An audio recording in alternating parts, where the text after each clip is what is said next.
Encore,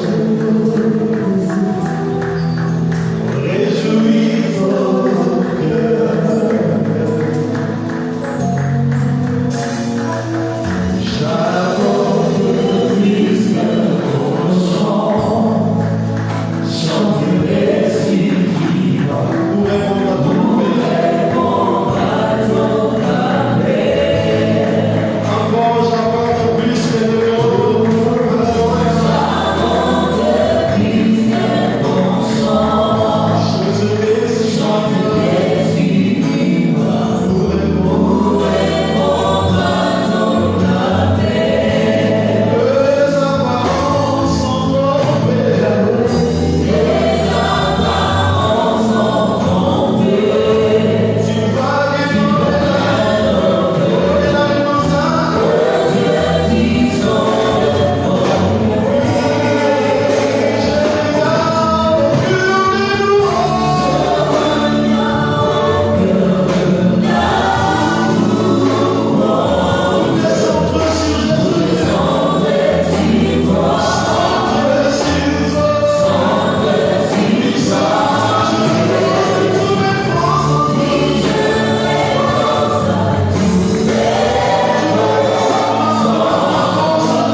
Que le Seigneur vous bénisse. Je suis très honoré et aussi très responsabilisé d'être là ce matin, afin que je sois le porte-voix que Dieu a choisi pour ce matin. Vous savez très bien, nous sommes dans notre marathon de prière qui a commencé déjà plus d'une semaine. Et nous allons comme ça jusqu'à la fin du mois. Vous savez très bien, c'est un moment merveilleux. C'est un moment de proximité avec Dieu. Voilà pourquoi sans plus tarder, je vous demanderai de prendre vos Bibles dans le deuxième livre de Samuel. J'ai en effet deux bouquets de passages que nous avons lus. Mais le premier, c'est 2 Samuel. 2 Samuel dans son 12e chapitre.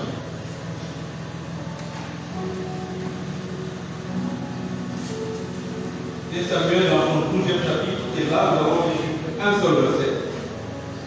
Et puis nous allons prendre Job, chapitre 1er, là nous lirons le verset 6 jusqu'au verset 12e. Mais 1 Samuel, nous lisons le chapitre 12e et seulement le 14e verset. 2 Samuel, chapitre 12, verset 14. La Bible dit: mais parce que tu as fait blasphémer les ennemis de l'Éternel, en commettant cette action, le fils qui t'aimait mourra. Mais parce que tu as fait blasphémer les ennemis de l'Éternel, en commettant cette action, le fils qui t'aimait mourra.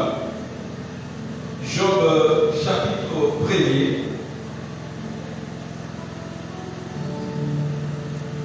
Et le verset 6e.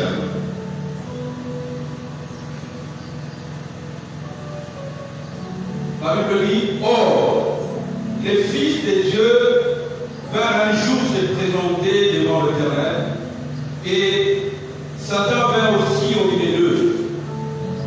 La Bible du Seigneur dit: et l'accusateur vint aussi au milieu d'eux. L'Éternel dit à Satan: d'où viens-tu? Satan répondit à l'Éternel: de parcourir la terre et de l'y promener. L'Éternel dit à Satan: as-tu remarqué mon serviteur Job? Soulignez mon serviteur Job. Il n'y a personne comme lui sur la terre. C'est un homme intègre, soulignez intègre, et droit, soulignez aussi droit, qui craint Dieu, soulignez cela, et s'écarte du mal.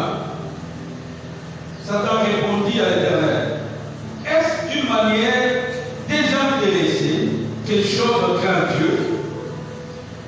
Ne l'as-tu pas protégé, soulignez cela, lui, sa maison et tout ce qui lui appartient? Tu as béni l'œuvre de ses mains, soulignez aussi cela, et son troupeau se répand dans le pays. Mais, étonnamment, touche à tout ce qui lui appartient, et je suis sûr qu'il te maudira en face. Amen.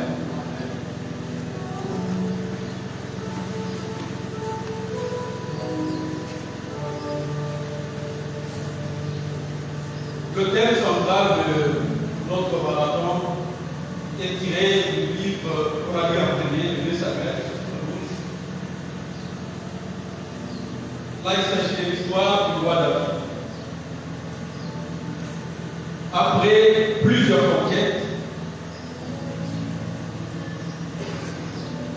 vous allez m'excuser, je suis un peu enrhumé. Après plusieurs conquêtes, après plusieurs victoires, il a dit: je vais prendre un moment de repos.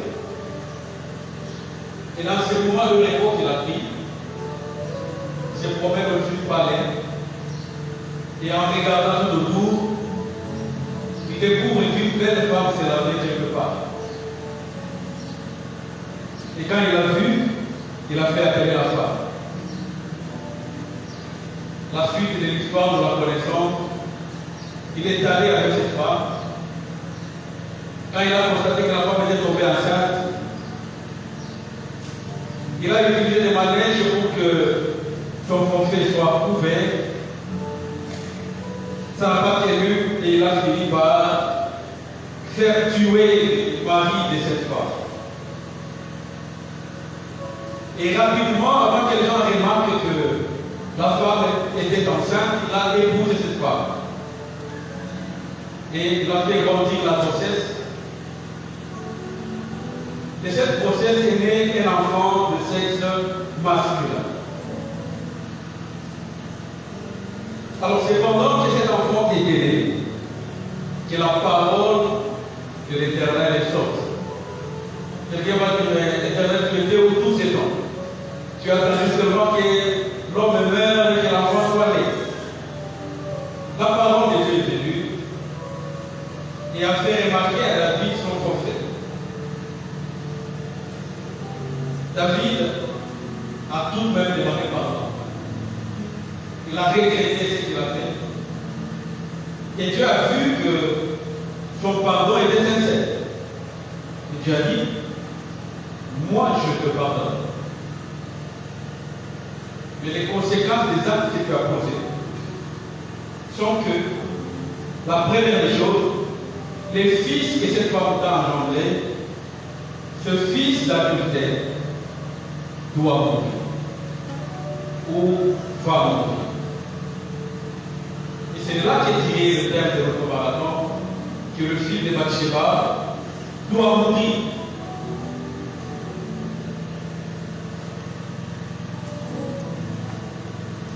Et les marathons de prière sont devenus, surtout à cette fin d'année, comme une sorte de rituel, de tradition que nous avons l'habitude de faire.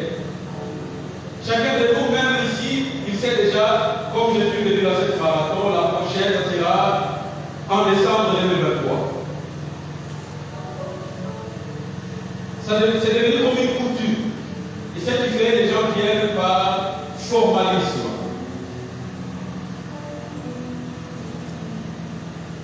Et toutes choses restant égales par ailleurs, la même coutume produit les mêmes conséquences. Parce que tu es venu dans un programme par formalisme, et c'est par formalisme que tu vas vivre l'année qui vient. Ce matin, les sous-thèmes que Dieu avait dans mon cœur, que nous avons partagés, nous l'avons intitulé le gain malhonnête. Le gain malhonnête. Le gain malhonnête. C'est quoi un gain? Un gain, c'est un bénéfice. Un gain, c'est un profit. Un gain, c'est un avantage. Un gain, c'est quelque chose que l'on bénéficie. Mais là, nous allons parler d'un gain qui est malhonnête. Révérend, si je parlais sur le marathon, je voulais placer des bases pour dire ce marathon, ce n'est pas un moment où nous venons parler à Dieu pour éviter de mourir avant bonne année. Alors, bien aimé, si tu viens prier Dieu pour qu'il te garde afin que tu vives une bonne année, ce n'est pas ta place ici. Nous ne venons pas nous cacher ici parce qu'il y a un complot quelque part qui voudrait que nous puissions mourir avant la fin de l'année. Non. Bien aimé, ici, c'est le moment de planification pour l'année qui va venir.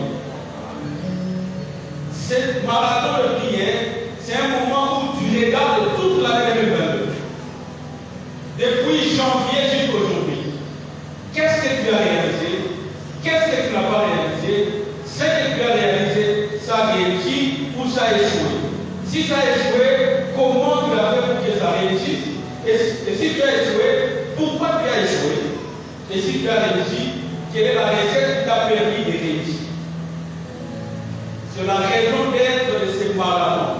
Et c'est là qu'il est fait dans la présence de Dieu, afin que Dieu que Dieu lui-même puisse te dire, voilà, au début de l'année, tu devais faire ça, tu ne les as pas fait, voilà pourquoi tu es aujourd'hui à ce niveau. Vous me permettrez de le dire, j'ai étudié le leadership. Et en leadership, on dit, c'est lui qui échoue de planifier, planifie son échec. Je répète, celui qui échoue de planifier, planifie son échec. Parce que même notre Dieu, c'est un planificateur. Quand vous lisez le livre de Matthieu, chapitre 24, les disciples posent la question à Jésus. Ils lui disent, parlez-nous, comment ces choses vont arriver, quel est le signe de ton avènement et quels seront les signes de la fin du monde. Et Jésus commence à donner des détails pour dire ce que Jésus donnait, il les savait déjà. Notre Dieu, c'est un Dieu qui planifie. Avec les cercles de personnes que Dieu nous donne la grâce d'encadrer, au début de cette année, on avait fait des planifications. On avait dit que chacun prenne le temps individuellement d'écrire dans ce carnet, cette année, qu'est-ce que je compte réaliser et comment je compte le réaliser. Et c'est à la fin que tu vas t'évaluer pour dire, est-ce que j'ai été à la hauteur ou pas. Et ce moment qui Dieu nous donne, c'est un moment aussi de planifier pour 2023. D'entrée des jeux, je peux vous dire, l'année 2023, ça ne sera pas une année facile. Et si tu veux bien vivre l'année étudiante, tu dois prendre le temps de planifier. À cela, il se présente ici à l'église, et même ce matin, ils sont là, deux types de personnes. Ces deux types de personnes sont les deux figures qui se sont présentées dans l'entretien que l'accusateur a eu avec l'Éternel. J'aime bien quand Dieu est en train de parler à l'accusateur. Il donne les portraits de ce que chacun de nous ce matin doit désirer de devenir. Et l'accusateur a donné l'autre portrait de la plupart des personnes qui viennent à l'église. Quand Dieu donnait le portrait de Job, il ne donnait pas le portrait de ce que Job a. Quand Dieu donnait le portrait de Job, il donnait le portrait de ce que Job est. Mais malheureusement, la plupart d'entre nous, nous venons à l'église pour ce que nous avons. Dieu n'a pas besoin de ce que nous avons. Il n'a pas besoin de ça. Et je vous le dis sans peur d'être contredit, appuyant la main sur la Bible, qu'il arrive que Dieu m'enchante avec l'accusateur sur ce que nous avons. Parce que ce que Dieu a de plus précieux, ce qu'il aime de plus, c'est ce que nous sommes. Je voudrais dire ce matin à quelqu'un, sois ce que Dieu veut. La première des choses, quand Dieu s'adresse à Job et à l'accusateur lui dit, as-tu remarqué mon serviteur? Mais celui qui a écrit le livre de Job était dans le contexte où il y avait encore l'esclavage. Et quand on parle de l'esclave, dans ce contexte de ce temps-là, on savait vraiment qui c'est un esclave. Un esclave, c'était l'image de quelqu'un qui est soumis. Quelqu'un qui n'a pas de volonté. Quelqu'un qui, la volonté n'est pas du maître. Ce matin, bien, Dieu nous appelle à être ses esclaves. Les Grecs appellent l'esclave de doulos. On dit que c'était une personne qui, même des fois quand son maître mourait, on disait on va l'enterrer avec son maître. Et même dans les traditions africaines, si vous avez l'information, quand le roi mourait, on l'enterrait avec les esclaves.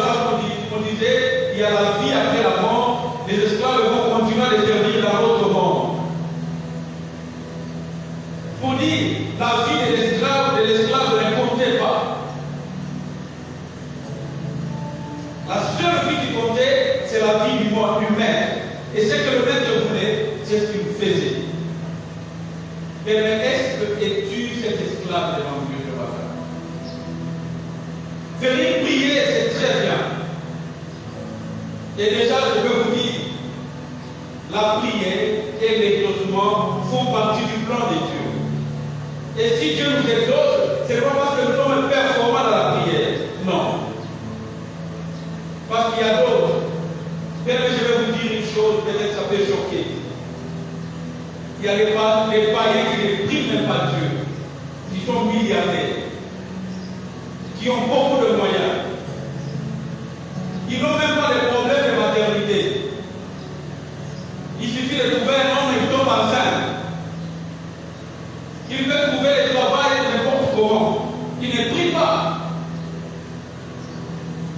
Alors ne crois pas. C'est parce que tu pries que Dieu te donne le travail. Dieu avait prévu que toi tu dois avoir le travail et il est fait. Parce que le Dieu de la Bible, c'est un Père responsable. Voyez la création, avant de créer l'homme, il avait déjà préparé l'environnement dans lequel l'homme vivait. Parce qu'il avait créé l'homme avec une bouche, il avait préparé déjà la nourriture que l'homme mangerait. Il avait déjà préparé l'eau que l'homme allait boire.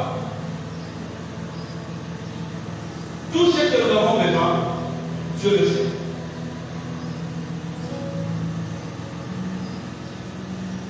Ce que Dieu a besoin, première chose, que nous soyons vraiment satisfaits.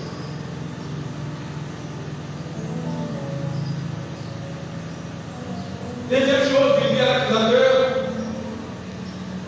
il n'y a personne sur la terre comme lui. C'est-à-dire, quand il regardait Job, il le mettait à part et le monde était à part. Bien aimé, un enfant de Dieu, c'est quelqu'un qui est mis à part. Un enfant de Dieu, ce n'est pas quelqu'un qui est mélangé dans le système. Ce n'est pas quelqu'un qui est mélangé dans le monde. Un enfant de Dieu, la Bible dit, il est comme une lampe placée au sommet d'une montagne et qui éclaire. Là où l'enfant de Dieu est, ça doit se remarquer que l'enfant de Dieu est là.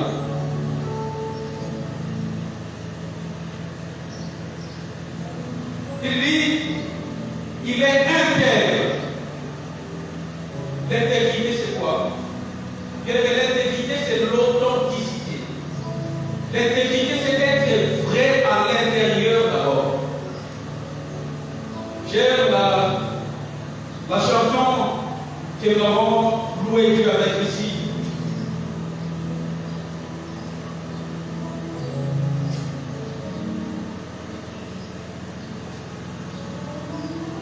Être intègre. Quelqu'un qui n'a pas de double langage. C'est pas pour rien que Dieu avait dit à Abraham, dans le livre de Genèse, chapitre 17, le premier verset, il lui marche devant ma face et sois intègre.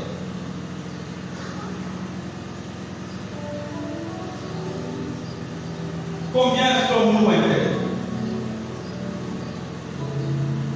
Derrière l'intégrité, ne sous-entend pas que les gens nous voient. Parce que l'intégrité est à l'intérieur. L'intégrité sous-entend que là où tu es seul, il n'y a pas quelqu'un de la terre de là où tu es seul. Mais tu te comportes comme enfant de Dieu.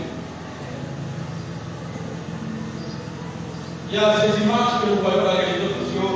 Il y a une personne qui est dans un snack bar en train de boire.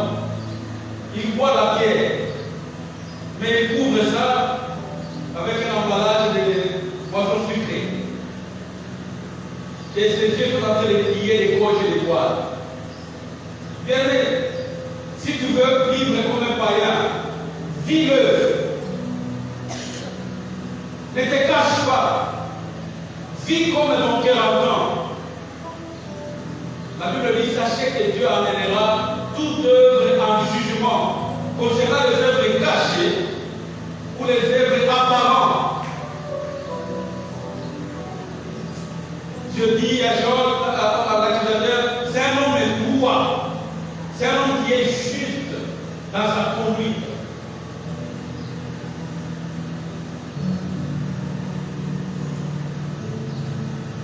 C'est un homme qui est juste, qui est correct. Aujourd'hui, malheureusement, notre société n'aime pas les personnes correctes. Et vous entendez, on dit, ah, il y a la logique là à l'église. Notre société n'aime pas les personnes qui ont la logique. Parce que le monde est influencé, le monde est incliné. Et quand on fait la logique, on dit, il est ennuyeux. Ou soit on dit,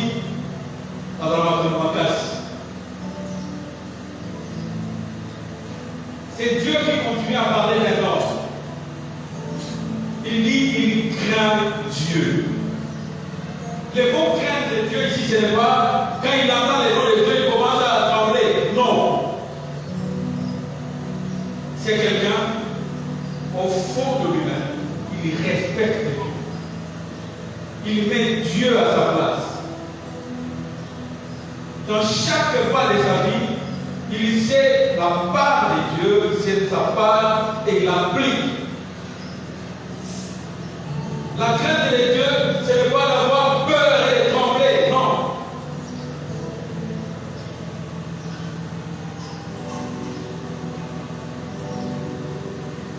Celui qui a la crainte de Dieu ne s'en manque pas.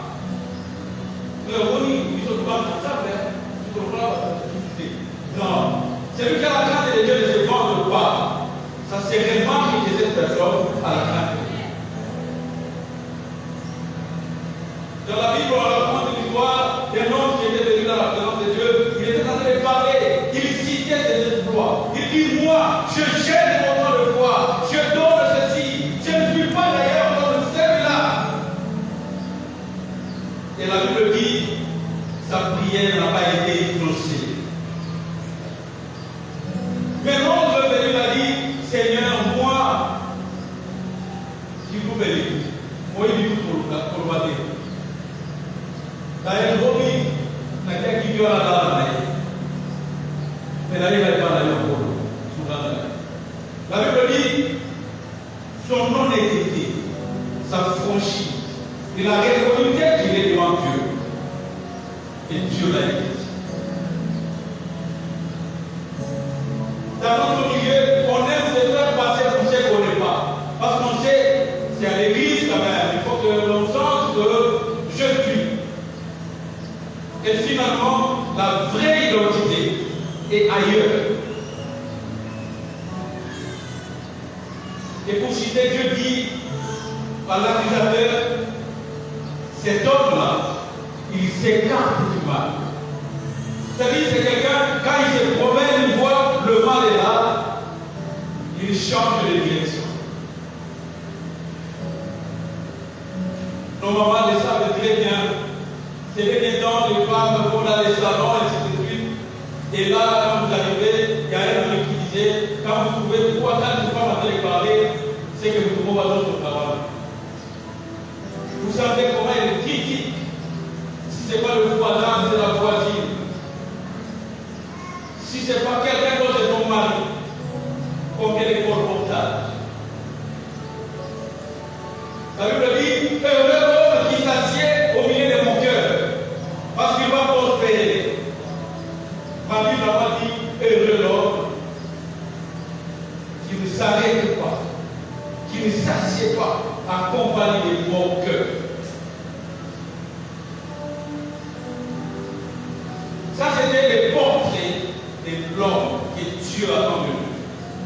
Mais je vous demande de prier pendant ce moment que l'année prochaine, que ça soit ça, moi.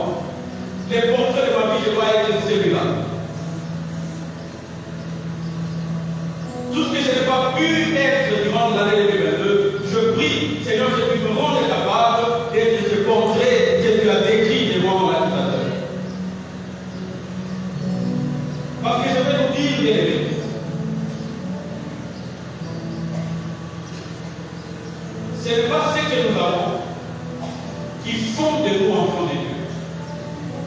Mais c'est ce que nous sommes qui fait de nous enfants de Dieu. Maintenant, l'ennemi a montré le portrait des autres qui viennent pour l'église. L'ennemi dit à Dieu, il ne t'exclut pas pour rien. Si quelqu'un ne passe que la première chose, il dit, parce que tu le protèges. La deuxième chose, il dit, parce que tu le bénis. Et la plupart des gens viennent ici à l'église et disent, Seigneur, protège-moi. Si tu me protèges, c'est alors que je serai ici. Et on a même créé des chansons où les gens chantent dans le sens il a des comorés au jour là. Vous croyez vraiment que Dieu a qu'à faire de ça?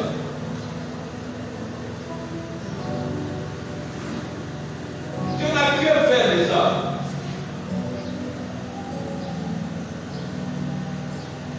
Vous croyez que s'il ne te bénit pas toi, il cesse d'être Dieu. Non, il est. D'ailleurs, il se suffit en lui-même.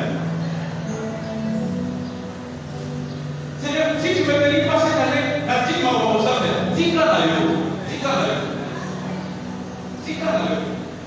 Ça, c'est le portrait de beaucoup de gens qui viennent à l'église. Vous avez vu que quand on est là, c'est ça que vous envoyez la parole. Et il faut encore parler. C'est que Dieu a besoin. Ce n'est pas ce que nous avons, mais ce que nous sommes. Alors je me demande, pendant ces moments de prière que nous avons par la grâce de Dieu, cherchons à devenir l'image de Dieu. Les jours de l'enlèvement, il ne va pas prendre des personnes qui ont acheté beaucoup de maisons. Parce que notre nature d'enfant de Dieu n'est pas fonction de ce que Dieu nous donne. Non. Notre nature d'enfant de Dieu est fonction de l'image de Dieu qui est en nous. C'est tout. Ce n'est pas des avoirs. Si c'est des visions, Dieu a donné les visions des planètes que tous nous avons, il a donné les faux dieux. N'est-ce pas? C'est-à-dire, avoir les visions, les prophéties, ne fait pas vraiment de toi enfant de Dieu. Il y a des personnes qui ont été richement bénies dans la Bible, mais qui n'avaient rien d'enfant de Dieu.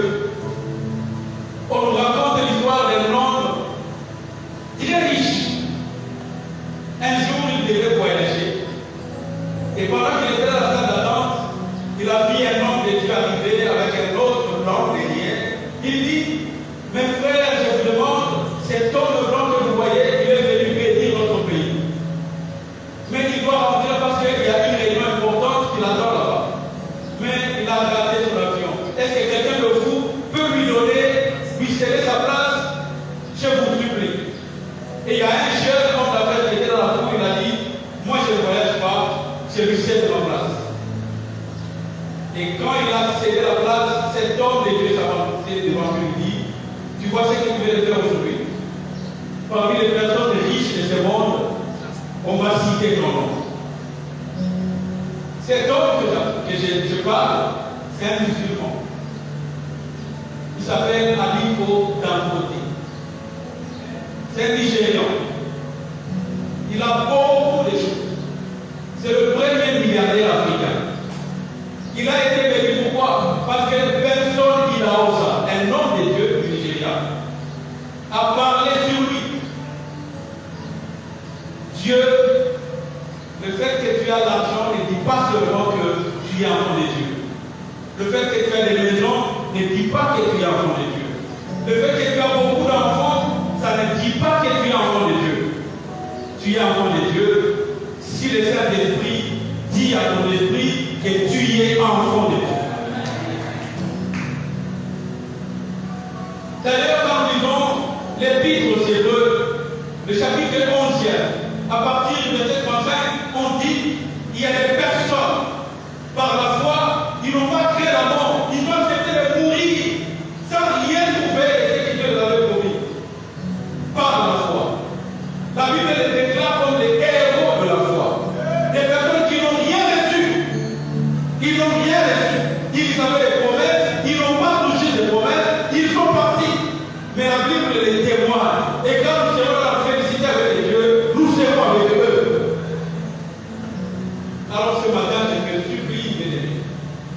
pas prier seulement parce que tu as besoin de quelque chose, mais prie parce que tu as besoin du cœur de Dieu.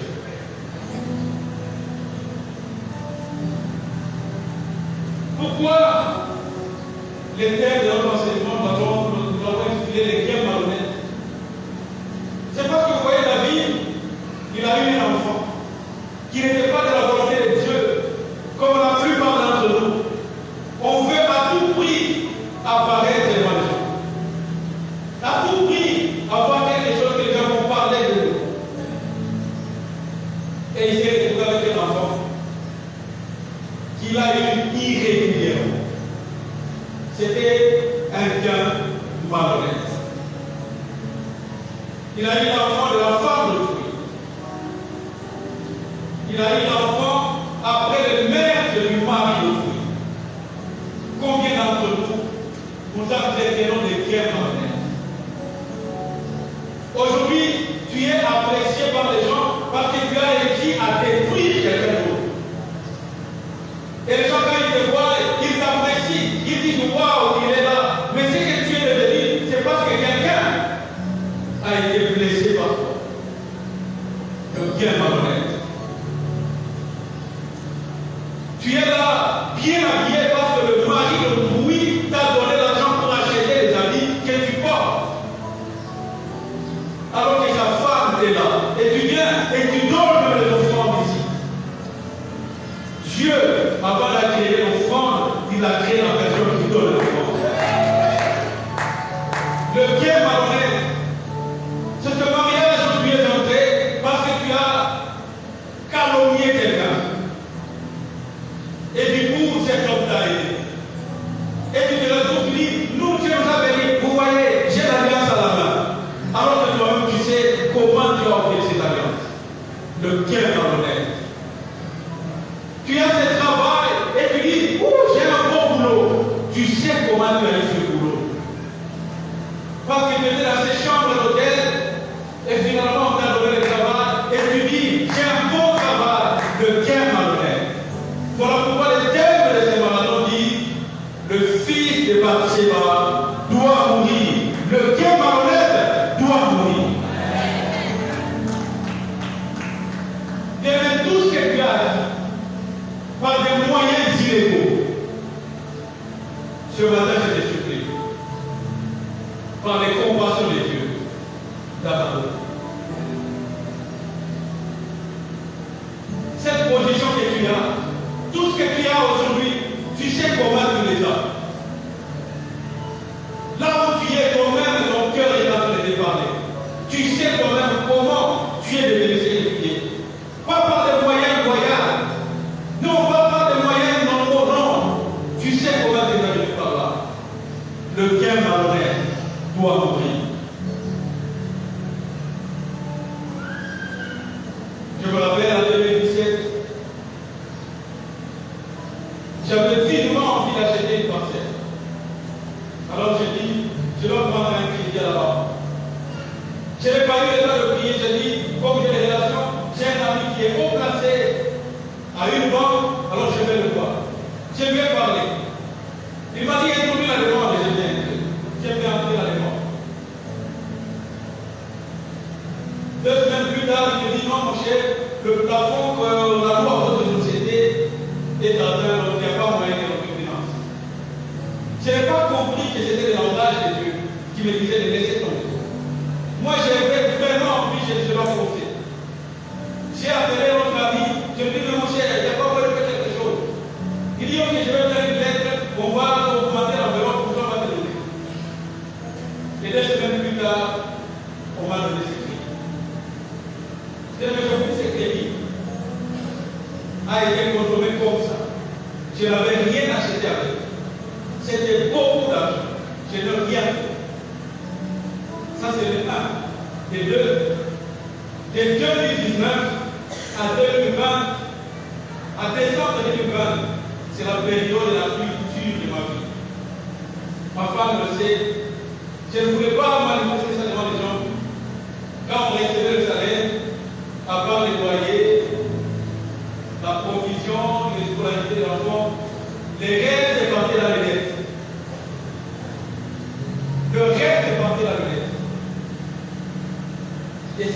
trop difficile. On voit que j'avais honte de moi-même. Juste un jour, j'entre dans la présence de Dieu, je dis, Seigneur, dis-moi, pourquoi je fais ça? Le Seigneur m'a ramené à 2017, il dit, tu te souviens du crédit que tu avais pris avant? Je dis, oui, je me souviens. Est-ce que tu avais demandé mon autorisation?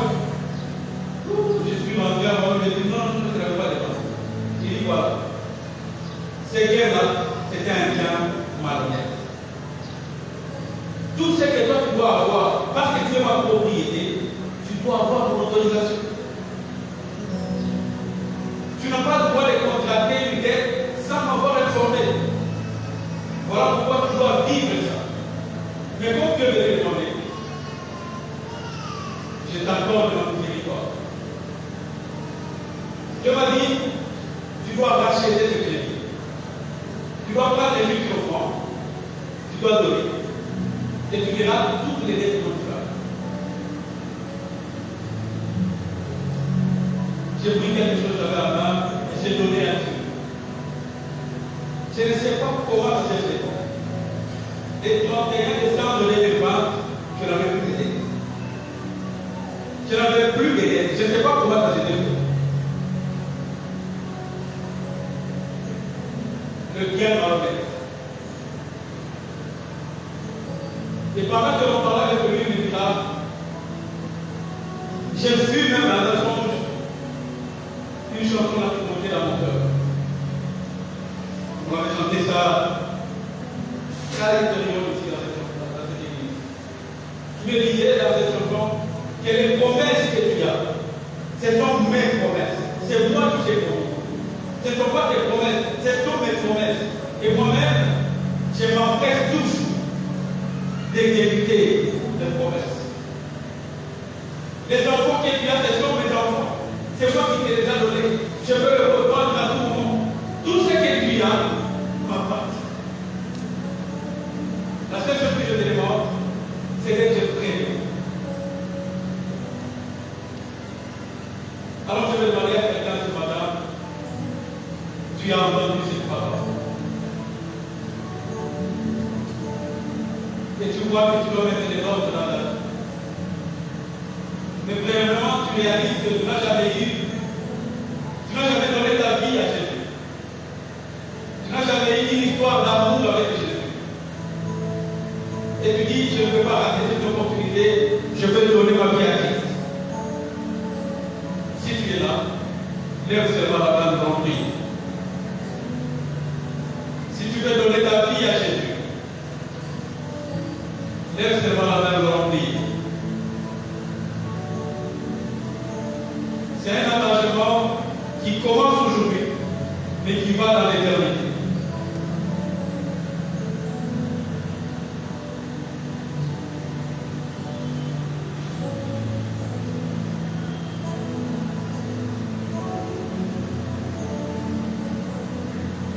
Je vais vous demander de vous lever.